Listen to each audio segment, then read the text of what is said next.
Assalamu alaykum wa rahmatullahi wa barakatuh. Le premier jour du Ramadan n'est pas un jour comme les autres. Ce n'est pas simplement une date qui change sur le calendrier. Ce n'est pas seulement le début d'un mois lunaire.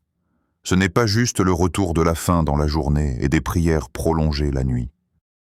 C'est un passage invisible entre deux états de ton cœur, entre celui que tu étais hier et celui que tu peux devenir aujourd'hui. Le premier jour du Ramadan est une frontière spirituelle, une ligne que tu traverses, un seuil que tu franchis, et beaucoup le franchissent sans s'en rendre compte.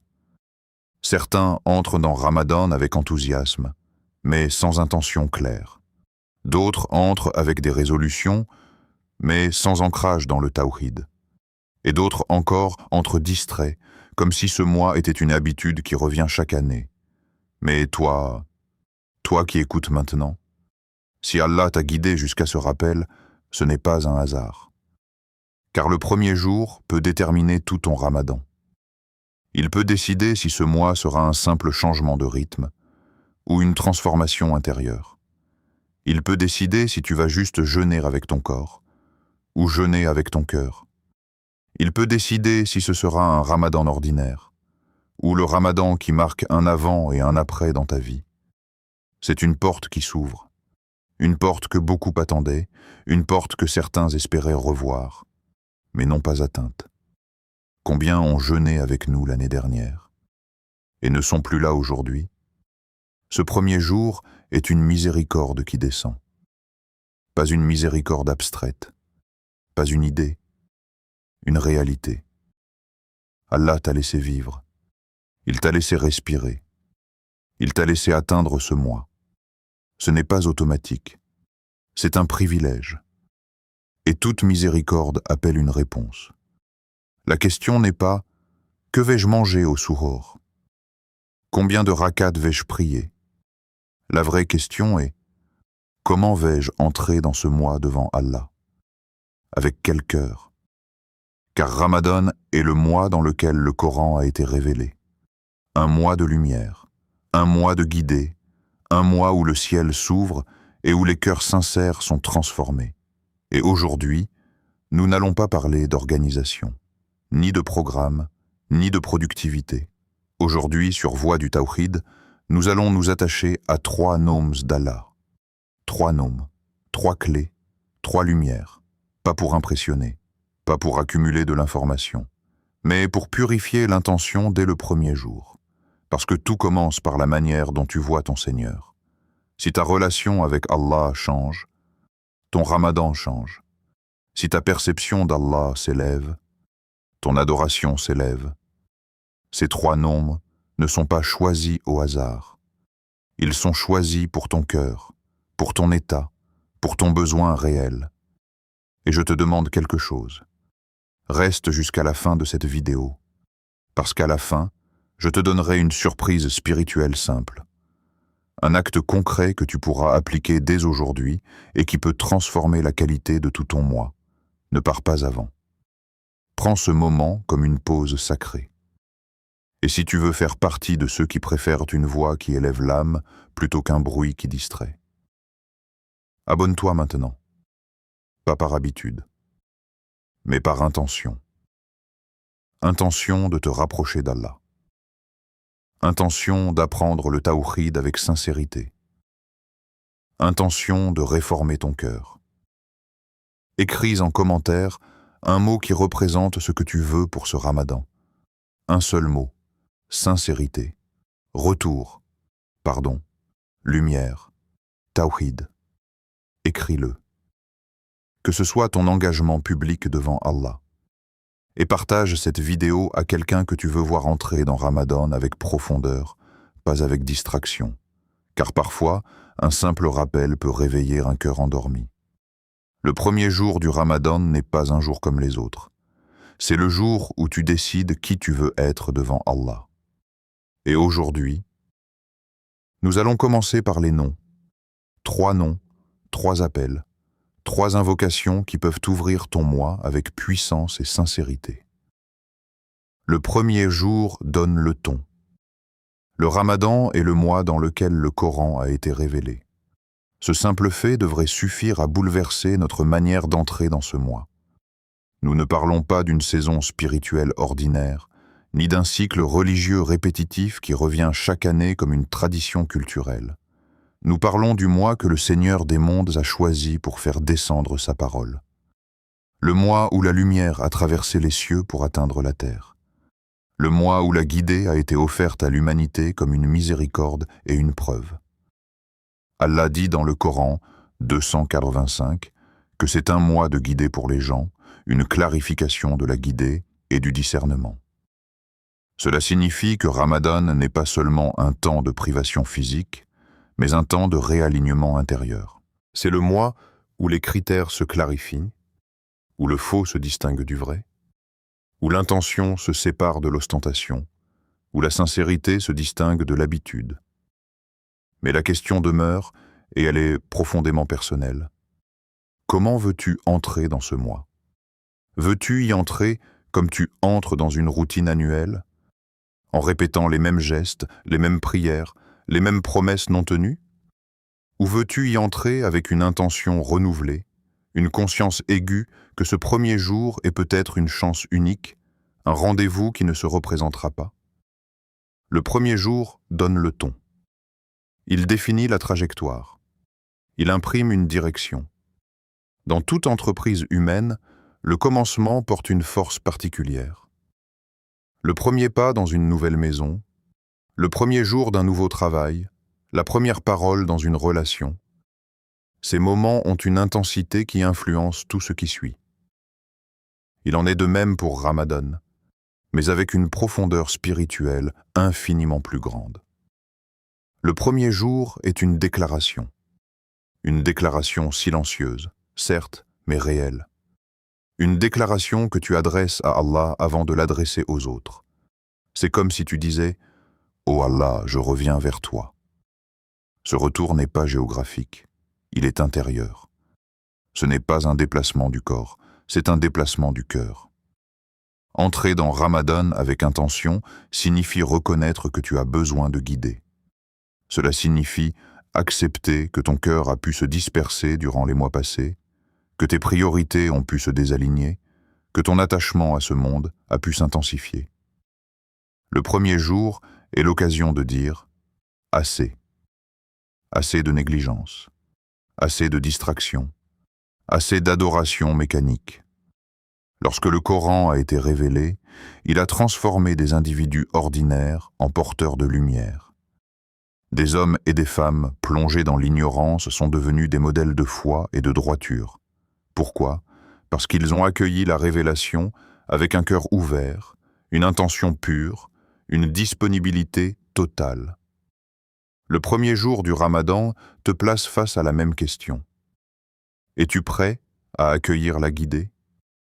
Pas seulement à la réciter, mais à la laisser te transformer. Pas seulement à écouter des rappels, mais à te remettre en question. Pas seulement à jeûner, mais à purifier ton regard, ta langue, tes pensées. Entrer avec une intention renouvelée implique une réflexion préalable. Avant même que le soleil ne se lève sur ton premier jeûne, interroge-toi. Pourquoi je jeûne? Est-ce par tradition familiale, par pression sociale, par habitude culturelle? Ou est-ce par obéissance consciente à Allah, par amour pour lui, par désir sincère de me rapprocher de lui? L'intention est le moteur invisible de l'adoration. Deux personnes peuvent accomplir le même acte extérieur, mais leurs récompenses peuvent être radicalement différentes. L'une jeûne pour être vue comme pieuse, l'autre jeûne en secret, dans le silence de son cœur, cherchant uniquement l'agrément d'Allah. Le premier jour est le moment de régler ce moteur. Il est également le moment de fixer une orientation claire. Si tu entres dans Ramadan sans objectif spirituel précis, tu risques de te laisser porter par l'élan collectif sans véritable transformation. Mais si tu entres en disant « Ce Ramadan sera celui de ma réforme intérieure, celui où je corrige ma relation avec Allah, celui où je purifie mon cœur de l'orgueil, de la rancune, de la négligence. » Alors chaque jour prendra un sens différent. Le premier jour est une graine. Ce que tu y sèmes influencera la récolte des 30 jours. Si tu y sèmes la sincérité, tu récolteras la proximité. Si tu y sèmes la négligence, tu récolteras la frustration. Si tu y sèmes l'espoir, tu récolteras la miséricorde. Il est aussi un miroir. Il reflète ton état réel. Si tu ressens de la lourdeur à l'idée de jeûner, interroge ton attachement au monde. Si tu ressens de la joie, remercie Allah pour cette disposition du cœur. Le premier jour révèle ce qui est enfoui. Et dans cette révélation, il y a une opportunité immense, celle de recommencer. Le Ramadan n'est pas un jugement final, c'est une chance. Une chance de corriger avant qu'il ne soit trop tard. Une chance de revenir avant que la porte ne se ferme définitivement. Ainsi, entrer dans le premier jour avec conscience signifie ralentir, réfléchir, formuler intérieurement une intention claire. Dire dans le secret de ton âme, « Oh Allah, je veux que ce mois soit différent. Je veux que tu changes mon cœur. Je veux que ma relation avec toi soit plus vraie, plus profonde, plus stable. » Le premier jour n'est pas un simple commencement chronologique. C'est un commencement spirituel. Et comme tout commencement, il porte une responsabilité, celle de choisir la direction. Le Ramadan et le mois du Tawhid Ramadan n'est pas seulement un mois de jeûne. Si nous le réduisons à la faim et à la soif, nous en avons manqué l'essence. La privation alimentaire n'est qu'un moyen, pas une finalité. Le but n'est pas de souffrir physiquement, mais de purifier intérieurement. Le Ramadan est avant tout le mois du Tawhid, l'affirmation et la purification de l'unicité d'Allah dans le cœur, dans l'intention, dans l'adoration. Le Tawhid signifie que rien ni personne ne mérite d'être adoré en dehors d'Allah. Cela semble simple en théorie, mais dans la pratique, le cœur peut s'attacher à 1000 choses, au regard des autres, à l'image publique, au statut social, à la reconnaissance, à la réussite matérielle. Ramadan vient tester ces attachements. Lorsque tu jeûnes, personne ne voit réellement ton état intérieur. Tu pourrais prétendre jeûner et rompre en secret. Tu pourrais afficher la piété et dissimuler la négligence.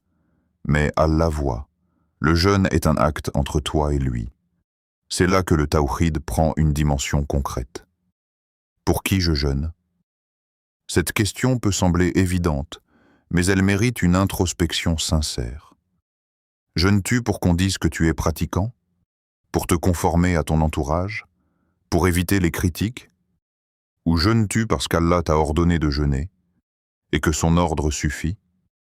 Pour qui je prie ? Les longues prières nocturnes peuvent devenir un terrain d'ostentation si le cœur n'est pas vigilant. Le Tawhid exige que l'adoration soit exclusivement dirigée vers Allah, sans partenaire, sans intention secondaire. Pour qui je fais mes efforts ? Ramadan est aussi un mois de générosité, de lecture du Coran, de charité. Mais chaque acte doit être interrogé. Est-ce que je cherche l'agrément d'Allah ou l'admiration des gens ? Le Ramadan est une école de sincérité. Une école où les examens sont invisibles mais déterminants. Chaque jour est un test d'intention. Chaque acte est une opportunité de purifier le cœur. Le Tawhid n'est pas seulement une croyance théologique, c'est une orientation existentielle. Cela signifie que ta vie entière s'organise autour d'Allah. Tes priorités, tes choix, tes sacrifices prennent sens à la lumière de son unicité. Ramadan intensifie cette réalité. En te privant de ce qui est normalement permis, nourriture, boisson, relations conjugales, il te rappelle que tu es capable de renoncer à ce que tu aimes par obéissance à Allah. Si tu peux délaisser le licite pour lui, alors pourquoi ne pourrais-tu pas délaisser l'illicite ? La purification du Tawhid passe aussi par l'abandon des dépendances invisibles.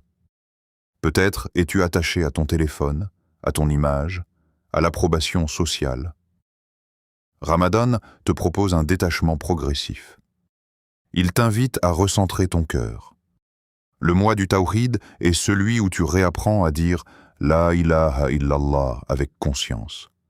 Pas seulement avec la langue, mais avec la vie. Cela signifie que tu refuses de donner à autre qu'Allah une place absolue dans ton cœur. Lorsque la faim se fait sentir, tu te rappelles que ton véritable besoin n'est pas la nourriture, mais la proximité d'Allah. Lorsque la fatigue apparaît, tu te rappelles que ta force vient de lui. Lorsque tu te tiens en prière la nuit, tu affirmes que ton adoration lui appartient exclusivement. Ramadan dépouille l'adoration de ses artifices. Il la ramène à son noyau, la relation directe entre le serviteur et son Seigneur. Dans cette école de sincérité, tu apprends à surveiller ton intention, à la renouveler, à la corriger. Tu apprends que la valeur d'un acte ne réside pas dans sa quantité, mais dans sa pureté. Le tawhid purifie le regard que tu portes sur toi-même.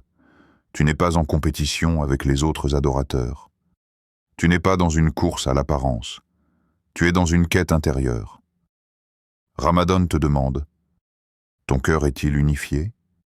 Est-il dirigé vers une seule finalité, l'agrément d'Allah? Ou est-il fragmenté, partagé entre plusieurs maîtres? Le mois du Tawhid est celui où tu rassembles ton cœur, où tu le recentres, où tu le nettoies des associations subtiles, des intentions mêlées, des motivations ambiguës. Et chaque jour de jeûne devient alors une affirmation silencieuse. Ô Allah, je t'adore seul, je te cherche seul, je me tourne vers toi seul. Premier nom, Ar-Rahman, le Rahman. Répète doucement, Ya Rahman, Ya Rahman, Ya Rahman. Ne le dis pas comme une formule, ne le dis pas comme une habitude. Dis-le comme quelqu'un qui a besoin d'être enveloppé. Ar-Rahman est celui dont la miséricorde englobe toute chose. Toute chose. Pas seulement les pieux, pas seulement les forts, pas seulement ceux qui ont un passé propre. Toute chose. Cela signifie que ta vie actuelle est déjà à l'intérieur de sa miséricorde. Ton histoire est à l'intérieur de sa miséricorde. Tes erreurs, tes chutes, tes retards, tes incohérences, tout cela se trouve dans un océan que tu ne vois pas mais dans lequel tu nages en permanence. Quand tu te réveilles le premier jour du Ramadan, ce n'est pas ton mérite qui t'a amené là. Ce n'est pas ta discipline. Ce n'est pas ta force spirituelle. C'est une permission divine. Combien voulaient atteindre ce mois? Combien avaient des projets? Combien disaient « L'année prochaine, je ferai mieux » et ils ne sont plus là. Si Allah t'a permis d'atteindre ce Ramadan, c'est une miséricorde, une sélection douce, une faveur silencieuse, une invitation. Tu n'es pas entré dans Ramadan par tes propres moyens. Tu as été invité. Et quand tu es invité chez quelqu'un, tu ne viens pas avec arrogance. Tu viens avec reconnaissance. Ar-Rahman, celui dont la miséricorde précède sa colère. Celui qui nourrit même celui qui le renie. Celui qui donne à celui qui oublie. Celui qui ouvre des portes à celui qui ne frappe même pas. Respire un instant. Si tu respires aujourd'hui, c'est une miséricorde. Ton souffle n'est pas garanti. Ton cœur qui bat n'est pas automatique. Ta santé, même imparfaite, est une faveur. Nous nous habituons à la miséricorde au point de ne plus la voir. Nous considérons la vie comme un droit alors qu'elle est un don. Nous considérons le Ramadan comme un rendez-vous annuel alors qu'il est un privilège fragile. Ar-Rahman t'a laissé une nouvelle chance. Peut-être que l'année passée, tu as manqué de concentration. Peut-être que tu as abandonné certaines résolutions. Peut-être que ton Ramadan était rempli, mais ton cœur vide. Et pourtant, il t'a rappelé. C'est cela, la miséricorde. La miséricorde ne signifie pas seulement douceur. Elle signifie aussi opportunité. Elle signifie délai. Elle signifie « je ne t'ai pas fermé la porte ». Répète encore. Ya Rahman, Quand tu prononces ce nom, rappelle-toi que la racine du mot Rahma est liée à la matrice, au ventre maternel, une protection totale, une enveloppe, une sécurité invisible. Ar-Rahman te protège d'une manière que tu ne perçois même pas. Il détourne de toi des épreuves que tu n'as jamais vues. Il retarde des conséquences que tu méritais peut-être. Il te couvre alors que tu ne le remercies pas assez. Commencer Ramadan par Ar-Rahman, c'est changer ton état intérieur. Ce n'est plus « je dois performer ». Ce n'est plus « je dois être parfait ». C'est « je suis accueilli ». Beaucoup entrent dans Ramadan avec pression. Pression de faire plus, pression de lire plus, pression de prier plus. Mais la pression ne réforme pas le cœur. La miséricorde le transforme. Quand tu comprends que tu es invité par Ar-Rahman, ton jeûne devient gratitude. Ta prière devient reconnaissance. Tes larmes deviennent confiance. Ar-Rahman signifie que ton passé ne définit pas ton avenir. Ar-Rahman signifie que ton niveau actuel n'est pas une condamnation. Ar-Rahman signifie que tu peux recommencer. Imagine entrer dans ce mois en étant convaincu que ton Seigneur veut ton bien, qu'il veut te purifier, qu'il veut t'élever. Cela change tout. Ton regard sur les difficultés change. La faim devient rappel. La fatigue devient expiation. La solitude devient proximité. Ar-Rahman ne t'a pas invité pour te humilier. Il t'a invité pour te rapprocher. Même ton regret est une miséricorde. Même ton malaise face à tes fautes est une miséricorde. Car cela signifie que ton cœur n'est pas mort. Ya Rahman, dis-le lorsque tu te sens faible. Dis-le lorsque tu te sens indigne. Dis-le lorsque tu te demandes si tu peux vraiment changer. Sa miséricorde englobe toute chose. Toute chose inclut ton cœur. Le premier jour du Ramadan, assieds-toi quelques instants seul. Ferme les yeux. Répète ce nom jusqu'à ce que tu ressentes que tu n'es pas en train de commencer un mois sous surveillance, mais un mois sous miséricorde. Car beaucoup adorent Allah avec peur uniquement. Mais les cœurs les plus équilibrés l'adorent avec amour, espoir et crainte. Ar-Rahman nourrit l'espoir. Et un cœur qui espère se relève plus facilement qu'un cœur écrasé par la culpabilité. Tu n'es pas ici par hasard. Tu n'es pas en train d'écouter par accident. Tu es en train d'être appelé. Ar-Rahman t'appelle. Deuxième nom, Al-Ghafour, El-Rafour. Répète, Ya Ghafour, Ya Ghafour, Ya Ghafour. Ce nom touche une zone sensible, une zone que beaucoup préfèrent éviter, la zone du passé. Combien de fautes avons-nous accumulées? Combien de négligences? Combien de prières retardées? Combien de regards interdits? Combien de paroles blessantes? Combien d'intentions mélangées? Le cœur humain porte des archives invisibles, des souvenirs que l'on n'efface pas facilement, des moments où l'on sait que l'on a désobéi, des instants où l'on s'est éloigné volontairement. Et parfois, en entrant dans Ramadan, ces souvenirs remontent. On se dit « Comment puis-je prétendre changer alors que j'ai fait cela? Comment puis-je espérer être pardonné alors que j'ai répété la même erreur ?» C'est ici qu'intervient Al-Ghafour. Al-Rafour n'est pas simplement celui qui pardonne une fois. C'est celui qui pardonne abondamment, répétitivement, généreusement. Le mot « Ghafara » signifie « couvrir ». Allah ne se contente pas d'effacer. Il couvre, il protège ton honneur. Il ne dévoile pas ce que tu as caché. Le premier jour du Ramadan est une opportunité d'effacement. Pas symbolique, réelle. Tu ne portes pas ton passé comme une condamnation permanente. Si tu te repens sincèrement, il peut devenir une porte vers plus d'humilité. Allah aime pardonner. Il ne pardonne pas à contre-cœur. Il ne pardonne pas avec réticence. Il aime cela. Imagine cela. Le Seigneur des mondes aime pardonner. Alors pourquoi entres-tu dans Ramadan écrasé par la culpabilité? La culpabilité excessive peut devenir un piège. Elle peut te paralyser. Elle peut te faire croire que tu n'es pas digne d'essayer. Mais Al-Ghafour t'appelle à l'espoir. Répète, Ya Ghafour. Chaque répétition est une reconnaissance. Une reconnaissance que tu as besoin de pardon. Une reconnaissance que tu ne peux pas te purifier seul. Le Ramadan est le mois du pardon massif.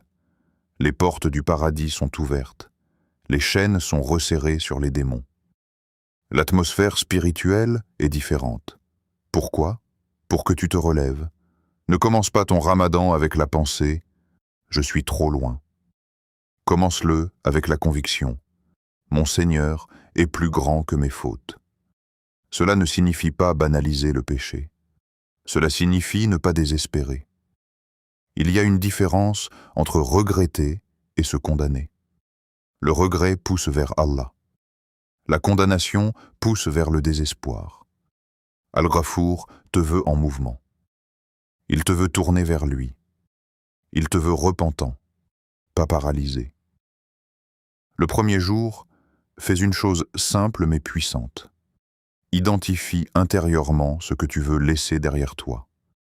Pas tout d'un coup, mais au moins une chose, une habitude, un comportement, une relation toxique avec un péché. Et présente-la à Al-Ghafour. Dis « Ô Allah, je ne suis pas fort, mais je veux te plaire, pardonne-moi et aide-moi. » L'espoir est un carburant spirituel. Sans espoir, tu abandonnes. Avec espoir, tu persévères. Ya Ghafour. Répète-le jusqu'à sentir que le poids diminue. Pas parce que tu t'es justifié, mais parce que tu as confié ton passé à celui qui peut réellement l'effacer. Le Ramadan n'est pas pour les parfaits. Il est pour ceux qui veulent se purifier. Et Al-Ghafour ouvre la porte. Entre avec espoir. Troisième nom, Al-Had, Al-Hadi. Répète lentement. Ya Hadi, Ya Hadi, Ya Hadi. Laisse ce nom descendre plus bas que tes lèvres. Laisse-le traverser ta poitrine. Laisse-le atteindre cet endroit en toi qui doute parfois sans l'avouer. Ramadan est un mois de guidée. Allah a décrit le mois dans lequel le Coran a été révélé comme un mois de direction, de clarté, de discernement. Mais la guidée n'est pas automatique. Elle n'est pas une conséquence mécanique du jeûne. Elle n'est pas une récompense garantie par la simple abstinence. La guidée est un don.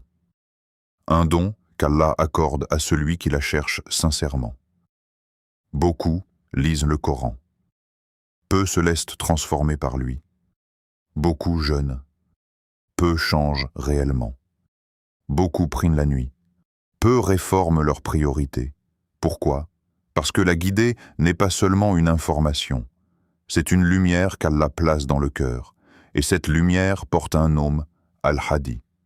Al-Hadi est celui qui montre le chemin. Celui qui oriente. Celui qui sort de la confusion vers la clarté. Celui qui mène du doute vers la certitude. Celui qui te fait aimer ce qui te rapproche de lui et détester ce qui t'en éloigne. Tu peux connaître le chemin et ne pas l'emprunter. Tu peux entendre la vérité et ne pas t'y soumettre. Tu peux reconnaître une erreur et continuer malgré tout. La vraie guidée, c'est quand le cœur s'incline. Répète encore. Ya Hadi. Il y a des personnes qui vivent Ramadan comme une habitude culturelle. Elles respectent les horaires. Elles accomplissent les rites. Mais leur cœur reste inchangé. D'autres, avec moins d'actions visibles, vivent une transformation intérieure profonde. La différence réside souvent dans une chose. Elles ont demandé la guidée. Demande à Allah de guider ton cœur. Pas seulement tes actions, pas seulement ton planning, ton cœur. Car si ton cœur est guidé, tes actions suivront naturellement. Le cœur est le centre. Si le centre est aligné, tout s'aligne. Si le centre est corrompu, tout se désorganise. Ya Hadi, combien de décisions as-tu prises dans ta vie sans réelle consultation d'Allah? Combien de choix basés sur l'émotion, la pression sociale, l'ego? Combien de priorités fixées selon ce que les gens valorisent et non selon ce qu'Allah agrée? Ramadan est une opportunité de réalignement. Une opportunité de dire « Oh Allah, je ne veux plus marcher à l'aveugle ». La guidée n'est pas seulement pour les non-croyants. Elle est pour les croyants, chaque jour. Même le prophète, que la paix et le salut d'Allah soient sur lui, demandait constamment la fermeté et la direction. La guidée a des niveaux. Il y a la guidée vers l'islam. Il y a la guidée vers la pratique. Il y a la guidée vers l'excellence. Il y a la guidée vers la sincérité. Il y a la guidée vers la constance. Ramadan peut être le mois où tu passes à un autre niveau. Mais cela commence par une demande sincère. De te guider vers la sincérité.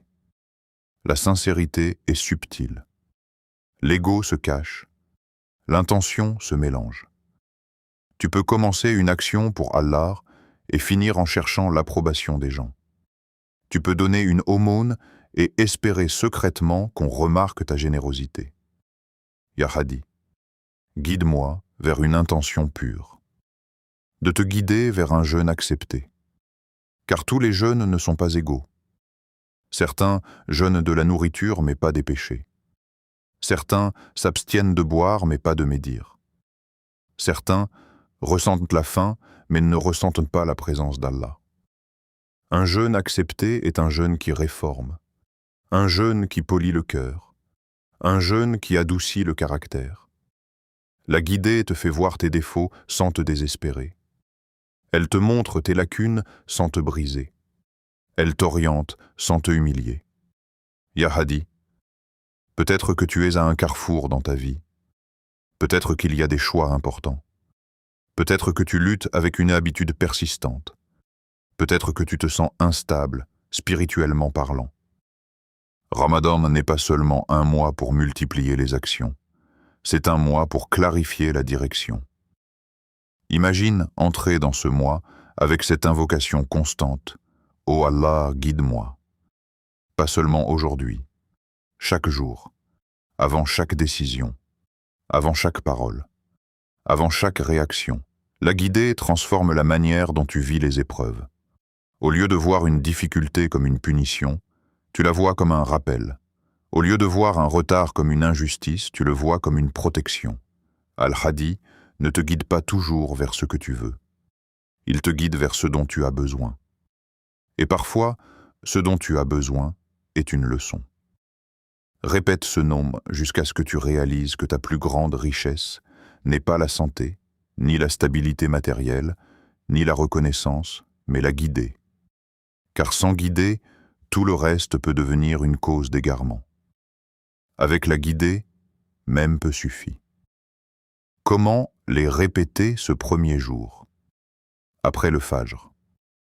Quand le monde est encore silencieux, quand la lumière du jour commence à apparaître doucement, quand ton téléphone n'a pas encore capturé ton attention, quand ton esprit est encore fragile et réceptif, ou dans un moment de solitude, pas dans la précipitation, pas entre deux distractions, pas comme une case à cocher. Ferme les yeux, oui, physiquement. Ferme-les. Coupe le regard vers le monde extérieur pour ouvrir le regard intérieur. Pose ta main sur ton cœur. Sens les battements. Réalise que chaque battement est une permission divine. Tu n'as aucun contrôle dessus. Et pourtant, il continue. Puis commence. Ar-Rahman, Al-Ghafour, Al-Hadi. Répète chaque nom 33 fois. Pas rapidement, pas mécaniquement, pas comme un compteur que tu veux terminer, avec présence. La présence signifie que tu sais à qui tu parles, que tu es conscient que tu t'adresses au roi des rois, que tu n'es pas en train de murmurer dans le vide. Avec conscience. La conscience signifie que tu comprends le sens du nom que tu prononces. Quand tu dis « Ar-Rahman », tu te rappelles sa miséricorde. Quand tu dis « Al-Ghafour », tu te rappelles ton besoin de pardon. Quand tu dis « Al-Hadi », tu te rappelles ta dépendance à sa direction, avec besoin. Le besoin est la clé. Si tu te sens autosuffisant, les mots resteront en surface. Si tu reconnais ta faiblesse, ils pénétreront. Ne les répète pas mécaniquement. La répétition mécanique fatigue la langue mais ne nourrit pas l'âme. Ce n'est pas le nombre seul qui transforme. C'est la qualité de la connexion. Imagine que tu frappes à une porte. Tu ne frappes pas distraitement en regardant ailleurs. Tu frappes en espérant qu'on t'ouvre. Chaque répétition est un coup à la porte de la miséricorde. Appelle ton Seigneur, pas avec formalité froide, pas avec distance. Appelle-le comme un serviteur qui sait qu'il n'a personne d'autre. Si tu te déconcentres, reviens. Si tes pensées s'éparpillent, recentre-toi. Ce combat intérieur fait partie de l'adoration. Le premier jour définit l'intensité du reste du mois. Si tu commences avec profondeur, tu crées une trace dans ton cœur, une empreinte, une atmosphère intérieure. Peut-être que tu ne ressentiras pas immédiatement une émotion forte. Peut-être que ce sera subtil. Mais la constance construit ce que l'émotion seule ne peut pas maintenir. Ce moment, après le fajr ou dans la solitude, peut devenir ton ancrage. Un rituel intime entre toi et Allah. Un rendez-vous que personne ne connaît. Et dans ce silence, quelque chose peut se réaligner. Tu n'as pas besoin d'un discours long. Tu n'as pas besoin d'un environnement parfait. Tu as besoin de sincérité. Répète-les, lentement, conscient, présent. Et laisse ces noms ouvrir ton ramadan de l'intérieur.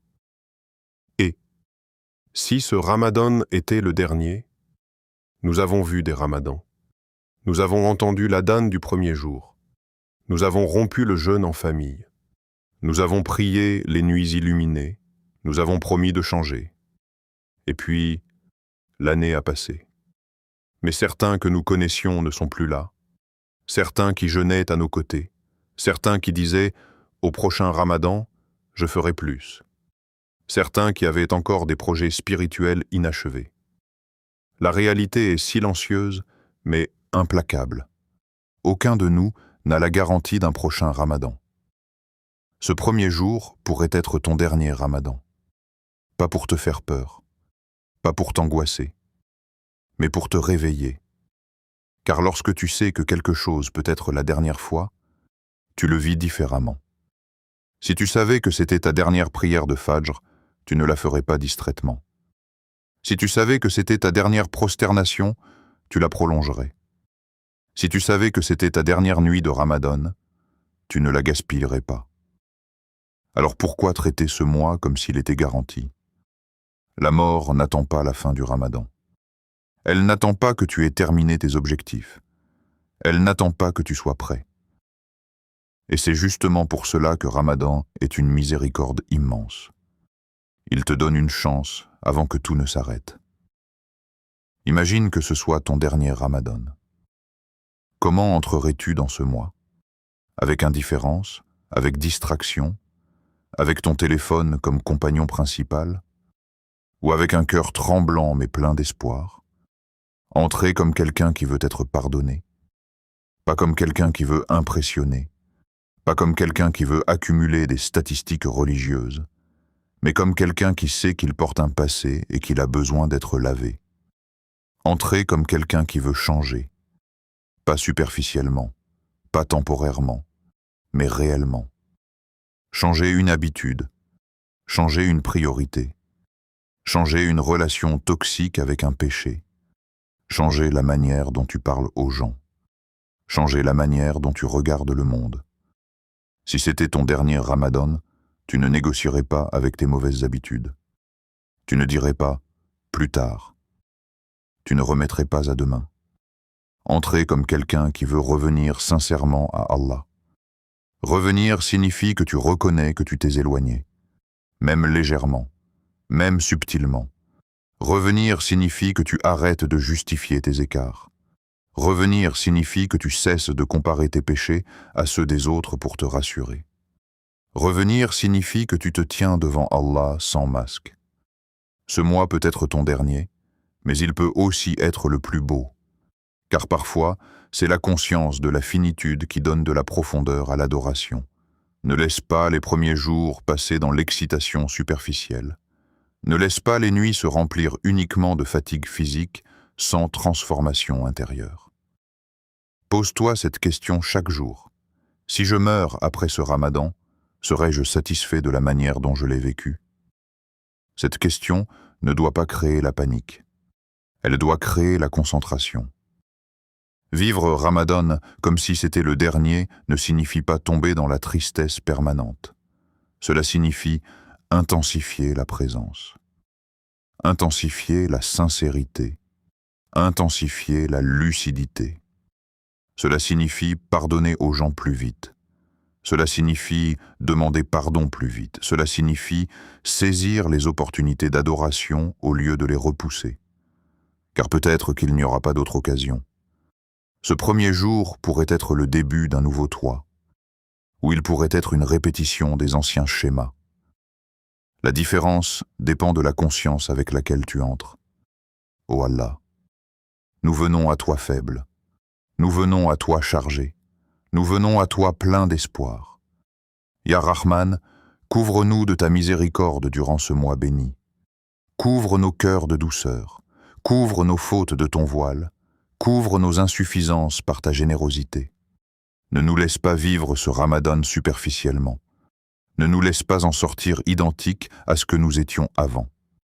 Ya Gafour, pardonne nos péchés apparents et cachés, ceux que nous avons commis en public, ceux que nous avons commis en secret, ceux que nous avons oubliés, ceux que nous portons encore avec honte. Pardonne nos retards dans l'adoration, pardonne nos négligences, pardonne nos moments de dureté envers les autres. Ya Hadi, guide nos cœurs vers un tawhid pur, purifie nos intentions, éloigne de nous l'ostentation, fais que nos actes soient pour toi seul, guide-nous vers une adoration sincère, une adoration consciente, une adoration qui transforme, guide-nous vers un Ramadan accepté, pas seulement accompli, pas seulement rempli, accepté. Ô Allah, fais que ce premier jour soit le début d'une réforme intérieure. Pas simplement le début d'un calendrier, pas simplement le début d'une routine, mais le début d'un changement réel. Accepte notre jeûne, accepte nos prières nocturnes, accepte nos invocations murmurées dans le silence, accepte nos larmes, même discrètes. Inscris-nous parmi les affranchis du feu. Fais que ce mois soit une preuve en notre faveur, et non contre nous. Accorde-nous la constance après Ramadan. Accorde-nous une fin meilleure que notre début. Amin. Le premier jour du Ramadan est une graine fragile mais pleine de potentiel.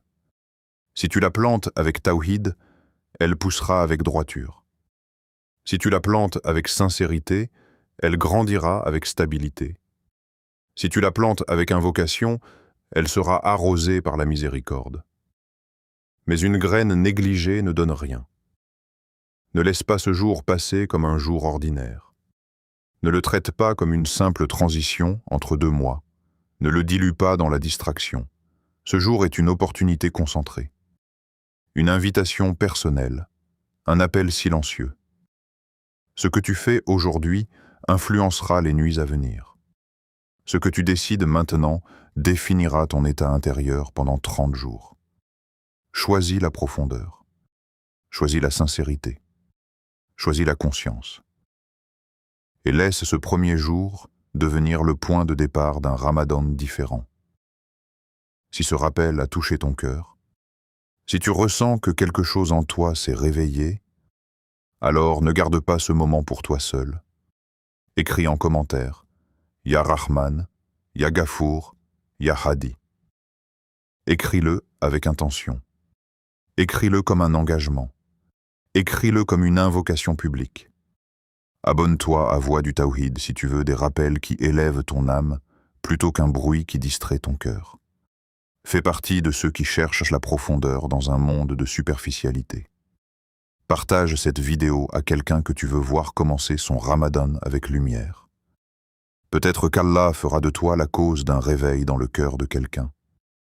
Allah dit dans le Coran, « En vérité, c'est par le rappel d'Allah que les cœurs s'apaisent. » 13h28.